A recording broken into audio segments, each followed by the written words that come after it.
सीमा वहां तक होगी जहां तक मेरी दीवार जाएगी। और यहीं से शुरू हुई the great wall of China की कहानी। हजारों मजदूर, सैनिक और कैदी पहाड़ों, रेगिस्तानों और नदियों के किनारे दिन रात काम करते रहे। कई अपनी जान गंवा बैठे सिर्फ एक दीवार के लिए। आज वही दीवार 20,000 किलोमीटर से ज्यादा लंबी है।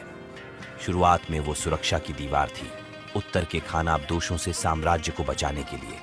लेकिन धीरे धीरे वो दीवार शक्ति और गर्व का प्रतीक बन गई।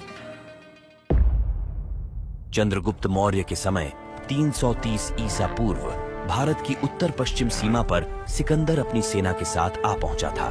युद्ध बड़ा नहीं था, पर उस मुलाकात ने वह किया जो युद्ध नहीं कर पाते। दो सभ्यताएं पहली बार एक दूसरे को देखने लगी। यूनानी शहरों में सड़कें सीधी होती थीं, मोहल्ले योजनाबद्ध और घर एक तय नक्शे के अनुसार बनाए जाते थे। इसे कहा जाता था हिप्पोडैमिकन प्लान। धीरे धीरे यही सोच भारत में भी उतरने लगी।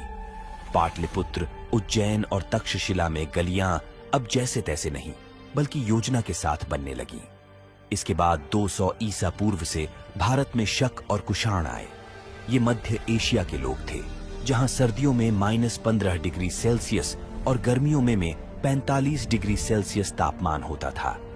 ऐसी जगहों में घर मौसम को नियंत्रित करने की तकनीक थे। उनके घरों में 3 चीजें हमेशा मिलती हैं: बीच का खुला आंगन, मोटी मिट्टियां, ईंट की दीवारें, लंबा बरामदा जो धूप और गर्मी रोकता है। जब ये लोग भारत में बसे तो यही घर की शैली भारत में घुल गई। मथुरा में खुदाई में आंगन वाले घर मिले हैं। तक्षशिला में कमरे आंगन की ओर खुलते थे ताकि हवा का रास्ता कभी रुक न जाए। अब हम पहुंचते हैं भारत के गुप्त काल में, यानी 350 ईस्वी में, जिसे भारत के स्वर्ण युग कहा जाता है। इस समय आबादी बढ़ रही थी, गांव बड़े हो रहे थे और व्यापार नियमित होने लगा था।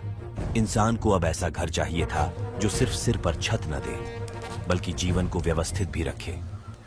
तो आखिर गुप्त काल के समय घर कैसा था? दरवाजे से अंदर जाओ, सबसे पहले मिलता था ओसारा, जहां लोग बिना निमंत्रण बैठ जाते थे। एक कदम आगे और घर सीधा आंगन में खुलता था। आंगन सिर्फ रोशनी के लिए नहीं था, वह घर का मौसम नियंत्रक सिस्टम था। गर्मियों में हवा ऊपर उठती और घर ठंडा रहता। सर्दियों में धूप सीधी आंगन में गिरती और घर गर्म रहता। रसोई आंगन से जुड़ी थी, धुआं सीधे ऊपर खुली जगह से बाहर निकलता था। दीवारें मोटी होती थीं, जो मिट्टी, ईंट, चूना से बना होता।